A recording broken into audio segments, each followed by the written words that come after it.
Abroad സ്റ്റഡിക്ക് പോകുന്ന സ്റ്റുഡൻസിന് ഏറ്റവും ഹെൽപ്ഫുൾ ആയിട്ടുള്ള ഒരു കാര്യമാണ് part time job. Warehouse jobs, Amazon, DHL, BLG എന്നീ കമ്പനീസ് ആണ് കൂടുതലും ഹയർ ചെയ്യുന്നത്. H&M, സെറ പോലുള്ള കമ്പനികൾ മുതൽ ജർമ്മനിയിലെ ലോക്കൽ ബുട്ടീക്സ് വരെ പാർട്ട് ടൈം ഹയർ ചെയ്യുന്നുണ്ട്.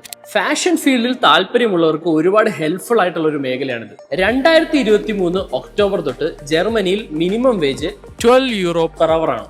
ചില കമ്പനികളിൽ അത് €14 പെർ അവർ വരെ കിട്ടാൻ സാധ്യതയുണ്ട്. മാത്രമല്ല നൈറ്റ് ഷിഫ്റ്റ്സിന് പേയ്മെന്റ് വ്യത്യാസം ഉണ്ടാവും. കൂടുതൽ പേയ്മെന്റ് കിട്ടാനും സാധ്യതയുണ്ട്. മാത്രമല്ല ക്രിസ്മസിനും ന്യൂ ഇയറിനും ഒക്കെ ബോണസുകളും കിട്ടും. ഇനി ജോബ്സ് എവിടെ കിട്ടും? കമ്പനികൾ അനുസരിച്ച് അവരുടെ ഹയറിംഗ് രീതികൾ മാറിക്കൊണ്ടിരിക്കും. ഇത് നമുക്ക് നോക്കാം. Direct hiring. KFC, മെക്ഡി പോലുള്ള ഫാസ്റ്റ് ഫുഡ് ചെയിൻസ് ആണ് മോസ്റ്റ്ലി ഡയറക്ട്ലി ഹയർ ചെയ്യാവുന്നത്. നമുക്ക് അവിടെ ചെന്ന് എൻക്വയറി ചെയ്ത് ജോബ്സ് നേടാവുന്നതാണ്. ഇനി apps.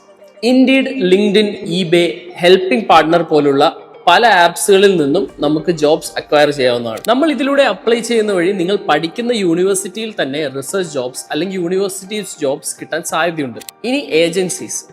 റെൻസ്റ്റാറ്റ്, StepStone, Zenjob, Jobvalley തുടങ്ങിയുള്ള ഏജൻസീസ് വഴിയും ഹയറിംഗ് നടക്കാറുണ്ട്. മെയിൻലി മാൻ പവർ കൂടുതൽ ആവശ്യമുള്ള വെയർ ഹൗസ് ജോബ്സ് പോലെയുള്ള ജോലികൾക്കാണ് ഇവരെ അപ്രോച്ച് ചെയ്യേണ്ടത്. ഇനി ടാക്സ്.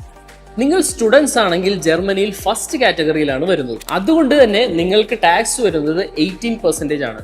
പക്ഷേ ഡെലിവറി ജോബ്സിലും റെസ്റ്റോറൻറ്റിലും കിട്ടുന്ന ടിപ്സിന് നിങ്ങൾ ടാക്സ് അടയ്ക്കേണ്ട ആവശ്യമില്ല. കൂടുതൽ വിവരങ്ങൾക്കായി കണക്ട് വിത്ത് ബസ് മോൾ.